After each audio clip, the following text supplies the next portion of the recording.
Ever wondered how close we could be to the world's end, or how it might have ended before? Today, we dive into the tale of the Great Flood, a story told across cultures and eras. The Great Flood, a catastrophic deluge that supposedly washed away humanity, is a narrative that has pervaded our collective consciousness for millennia. It's a tale as old as time, a story that has been told and retold, emerging from the depths of our ancient past and echoing through the corridors of human history. This is not just a singular story, confined to one culture or civilization.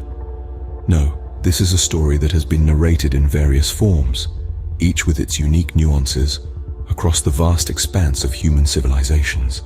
It is embedded in the scriptures of major religions, etched in the annals of ancient literature, and sculpted in the mythologies of various cultures. From the Epic of Gilgamesh to the Genesis flood narrative, from the Hindu concept of Manvantara-Sandhya to the legends of indigenous tribes, the Great Flood is a tale that transcends boundaries of time and space. What makes this tale so captivating? Perhaps it is the scale of the event, a deluge so immense it eradicates all traces of human existence, sparing only a select few. Or perhaps it is the mystery that surrounds it, the ambiguity between myth and reality.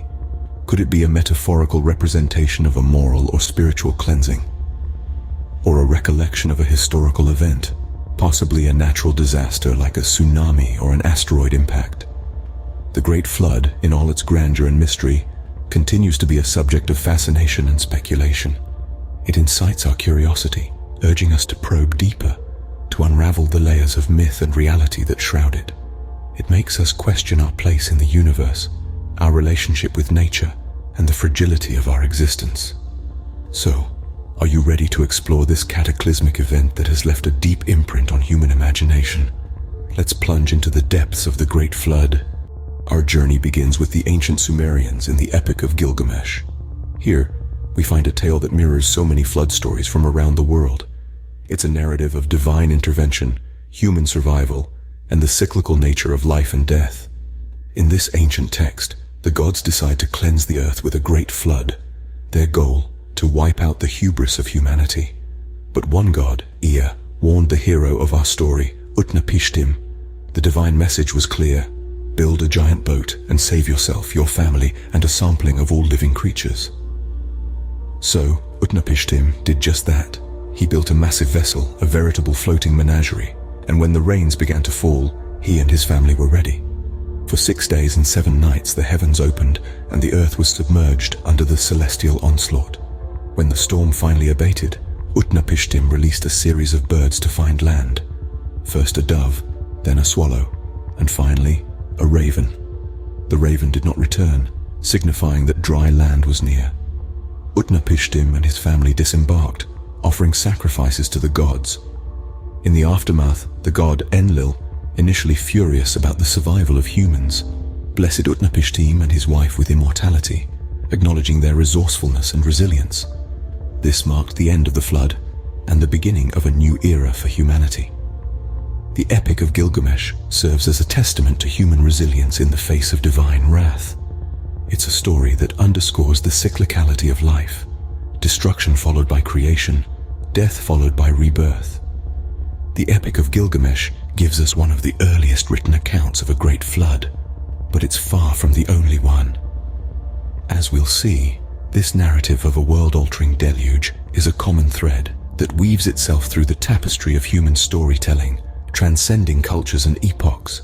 From the ancient Sumerians, we move to the biblical account of the Great Flood. The Genesis flood narrative, found in the book of Genesis chapters 6 through 9, tells a story that is perhaps one of the most recognized in the world.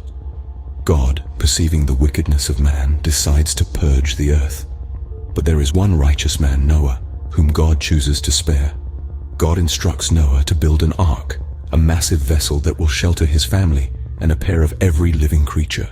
So, with divine guidance, Noah constructs the ark, gathering animals of every kind, and prepares for the impending deluge. Then comes the flood. It's a cataclysmic event with rain pouring down for 40 days and 40 nights, submerging the earth under a vast ocean. The waters rise above the highest mountains, wiping out all life that breathes outside the ark. The aftermath is a world reborn. As the waters recede, the ark comes to rest on the mountains of Ararat. Noah, his family, and the animals disembark into a cleansed world. God sets a rainbow in the sky, a covenant of promise that he will never again destroy all life on earth by a flood. The tale of Noah's Ark is familiar to many, but the flood narrative doesn't stop there. Now let's travel to the Indian subcontinent and delve into the Hindu myth of the Great Flood. In the rich tapestry of Hindu mythology, the story of the Great Flood is etched within the concept of Manvantara-Sandhya. It tells the tale of a man named Manu, who is often considered the progenitor of humanity in Hindu lore. One day, while Manu was performing his ablutions, a little fish swam into his hands. This was no ordinary fish, mind you. It pleaded for protection from the larger fish in the river, promising to reward Manu in return. Moved by its plea, Manu transferred the fish to a pot. Over time, the fish grew, outgrowing the pot, the river, and eventually the ocean. It was then that the fish revealed its divine form as Lord Matsya, an incarnation of Lord Vishnu. Lord Matsya warned Manu of an impending deluge that would engulf the world, erasing all life. He instructed Manu to build a ship and fill it with seeds of all life forms, books of wisdom, and the 7 sages. As the flood arrived, Matsya guided the ship through the tumultuous waters, tethering it to his horn with the cosmic serpent. When the waters receded, Manu, the sages, and the seeds of life disembarked. They repopulated the world, giving birth to a new era of humanity. In this narrative, the Great Flood serves as a period of transition, a cyclical cleansing of the world, making way for a new Manvantara, or age. The story of Manu is not merely a tale of survival, but a testament to the cycle of creation, preservation, and dissolution, fundamental to Hindu cosmology. It is a narrative that underlines the importance of duty, compassion, and wisdom, and the role they play in the preservation of life. The story of Manu adds another layer to the myth of the Great Flood. But what could have inspired these stories? From tsunamis to asteroid impacts, various theories attempt to explain the origins of these flood myths. Theories abound from every corner of scientific and philosophical discourse, each one offering a unique lens through which to view these enduring narratives. One such theory points to geological events as the likely culprits. The great floods they propose might have been inspired by real catastrophic deluges caused by tsunamis, river revulsions, or even the sudden breaking of natural dams.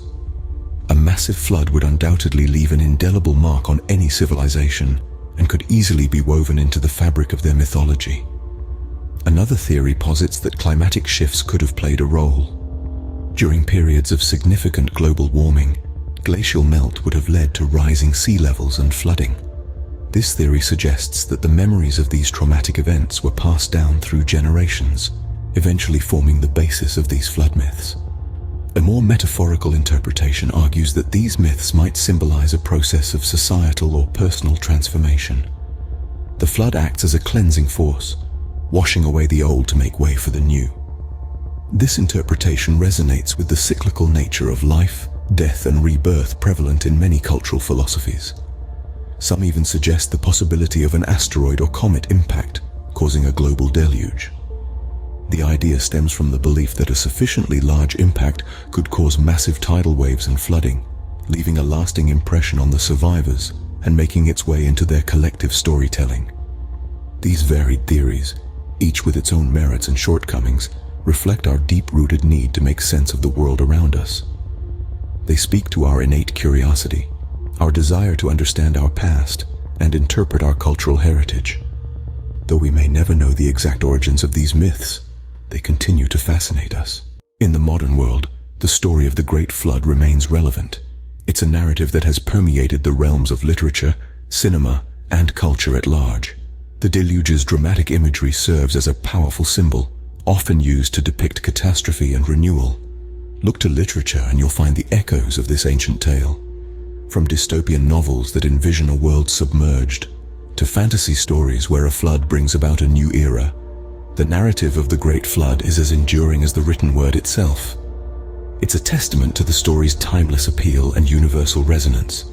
The silver screen also reflects this fascination with the Great Flood. Filmmakers have often used the narrative as a backdrop for epic adventures, tales of survival, and explorations of faith. The flood in these instances isn't merely a disaster. It's a catalyst for character growth and a symbol of humanity's resilience in the face of overwhelming odds. Beyond the arts, the Great Flood narrative has found a place in discussions about our environment. As we grapple with the realities of climate change and the increasing frequency of natural disasters, the tale serves as a potent metaphor. It reminds us of the destructive power of nature and the potential for renewal that follows devastation. In a world where environmental concerns are ever present, the story of the Great Flood is a cautionary tale. It warns us of the consequences of unchecked actions, much like the Great Recession served as a wake-up call about the dangers of unchecked risk-taking in the financial world.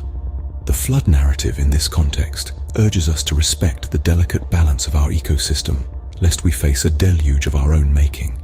The Great Flood, a tale as old as time, still flows through our collective consciousness. It's a narrative that continues to inspire, warn, and remind us of the cyclical nature of life, destruction and renewal, chaos and order, the old and the new.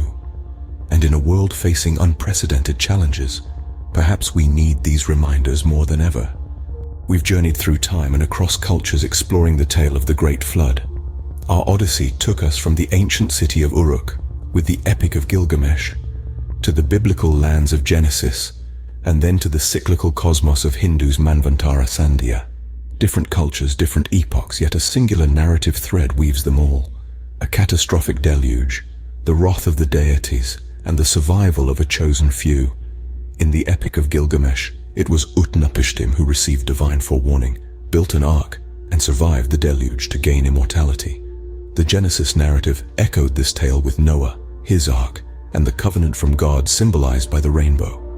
The Hindu Manvantara-Sandhya presented a cyclical view of creation and destruction, with Manu, the first man, surviving the flood in a boat guided by a fish. We delved into theories and interpretations, seeking to understand the origins of these flood myths. Scholars suggest these myths might have emerged during the Old Babylonian period, possibly influenced by actual historical events like river avulsions. Some propose that these global flood myths may stem from primal memories of natural disasters like tsunamis or asteroid impacts. Mesopotamia's flood-prone environment and geographical changes in the region lend some plausibility to these hypotheses. The Great Flood narratives continue to resonate in today's world. They serve as metaphors for our collective fear of annihilation and our indomitable will to survive. They remind us of our vulnerability to nature's wrath and the importance of respect for the natural world. They underscore the human capacity for resilience, rebirth, and renewal. The Great Flood, through its various cultural lenses, is more than just a tale of divine wrath and human survival. It's a narrative of how we perceive our world, how we interpret natural calamities, and how we derive meaning from them. It's a testament to our collective memory, our shared fears, and our enduring hope. Whether fact or fiction, the story of the Great Flood reminds us of the power of nature and our enduring human spirit. Until next time, keep pondering the mysteries of our past